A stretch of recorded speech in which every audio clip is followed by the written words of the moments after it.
Well, hello friends. Heidi here from Rain Country Homestead. God is good all the time.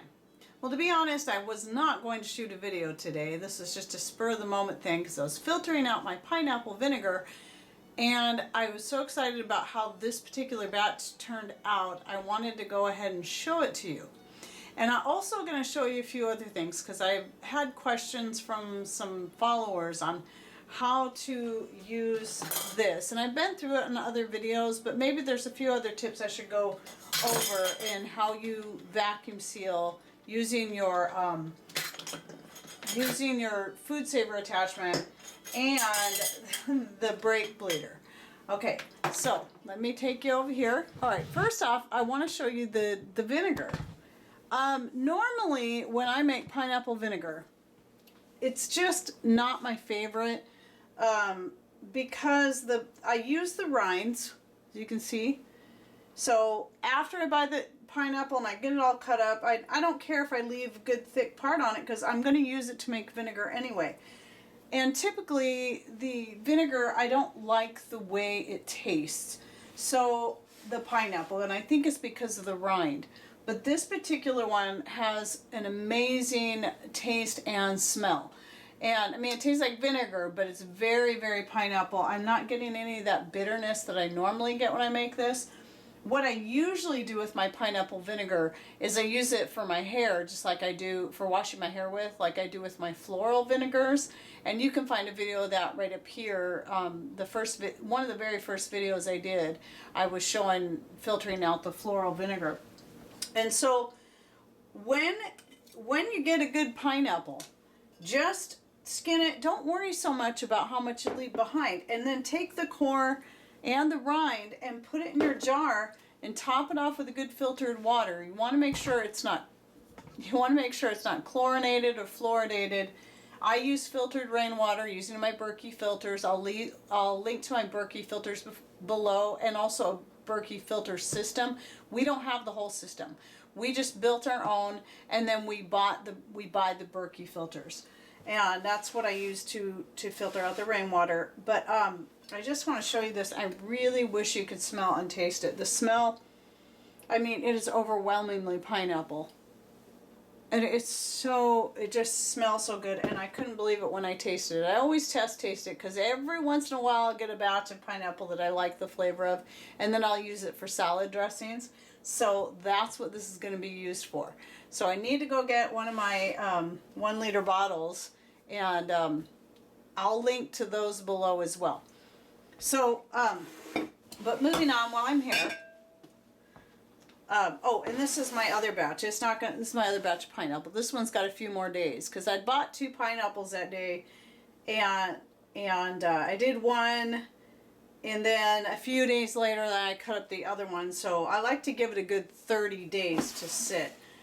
And by the way, in case you don't want to go back and watch another video, I might as well show you. You put your rinds, your apple peels, pear peels, whatever they may be. If it's something that doesn't have any sugar in it, like the flowers and the mints and whatever, you want to make sure you add about 1/4 cup of sugar. And then this is a 1/2 gallon jar. So after I get the jar about, maybe halfway full, if it's this kind of stuff, if it's raisins, then about down to here, because raisins make an excellent vinegar. Then I top it off with water. Keep it in mind, you're going to lose some along the way. It's a good idea to throw a weight on the top. You can use a smaller jar, just like a little pint jar, and stick it in there. Not a pint jar, a 1/2 pint jar, and stick it in there. And that'll keep everything weighted down so it doesn't mold. And then set it in a warm spot for 30 days and then filter it out. And then you get some nice vinegar. So the other thing I wanted to show you since I'm here is I just recently, I need to stock up on raisins again. And you can tell these are more of a golden raisin. And I thought I'd give them a try. They're organic. I found them on Amazon, a big 5-pound bag, and it was a pretty good deal for organic raisins. And they just came in the other day, and so I got them jarred up. And so since I had a question, I mean, I jarred them up the day I got them, but since I had a question, and that, by the way, that 5-pound bag, it filled up 4 quart jars of raisins, and then I had a little bowl left over that I snacked on. So, and I'll link to these raisins below.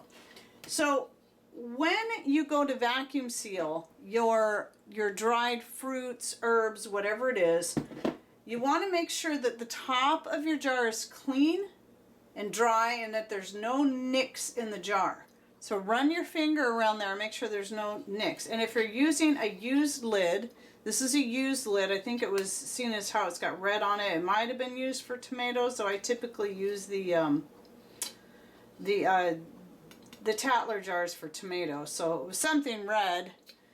And then I just take some rubbing alcohol, spray it on there to clean off whatever I had written on there so I can rewrite on there. And then you make sure your lid, oh, check this, make sure this has a little dent, but this lid I just took off of here, so unless I just created that dent. But if your jar is not, if it's not sealing, then it could be that you've got some nicks or dents in here. And another thing you might want to know is that used lids actually work better for vacuum sealing than brand new lids do. Your brand new lids, you use them to can once.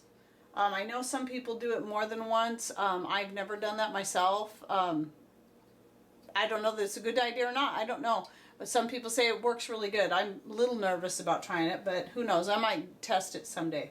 But at any rate, I still reuse the lids over and over again for vacuum sealing until they get too bent up or whatever. And then if it doesn't seal anymore, then I throw out the lid. 'Cause I did have one the other day that just would not seal. And so I knew it was the lid that was bad. And anyway, so no nicks. This should be nice and smooth, nice, good, lots of good gummy stuff in there. And no dents here, no dirt in here. And then place that on there. Make sure it's fitting on there snug. Then you take this is wide mouth, your attachment. I'll link to all of this stuff below. Then you take your brake bleeder, if you're using the brake bleeder, which again, I've said it in so many videos, I found this works way better than using the food saver. I have no failures with this. And then what you got to do is you put a tip on there. I'm going to show you what the tip looks like. It'll come with a few different tips. You want, the pointy looking one there. And then you're going to just press it down there and you're going to hold it while you pump this up to 15, which is going to be right about in the center. Or 400 if you're looking at the inside numbers, 15 PSI. And so I'll show you how long it takes. For me anyway. You gotta keep pressing and holding this thing in here, this end. Alright, so you want to make sure you press and hold that in there the whole time you're pumping that up to 15. And I actually did hear this thing pop. You won't always hear it pop, but I heard it pop this time. Okay, and the other thing someone was asking me was they finally got it to seal after they had problems, but then it came unsealed. Now it could be that they still didn't have a real clean surface, or there might have been just imperfections in the jar or in the lid. So the other thing I like to do, since this is vacuum sealed, this isn't canned like pressure canned or hot water bath, I go ahead and put the lids on there tight to hold that on there just in case I lose my seal. Because of what this is, I'm not worried about it spoiling. I'm more worried about it drying out. So just in case I lose the seal, I've got a lid on there to keep it on there. And since I've been doing it this way, I haven't had any issues. Alright, so there's that. Again, I'll link to the raisins and these things below. And while I'm here, I want to show you, I've showed this before too, I got to make some more vitamin capsules, so I'm going to make a mix of turmeric and black pepper capsules. These are the capsules I buy, and I get these on Amazon, I'll link below. And I'm going to make some more capsules out of this organic moringa that I also buy online. I'll link to this below. I will also link to the turmeric I get below. And then the peppers, you can see, it is some of the best pepper I get is at Costco. And I use, though we like the coarse ground pepper, for this I use the fine ground. And the reason I use the black pepper and the turmeric together is the black pepper makes the turmeric more bioavailable in the body. Okay, and then the one last thing I'm going to show you is I've got, I need to make some more laundry soap, and I have a video to that.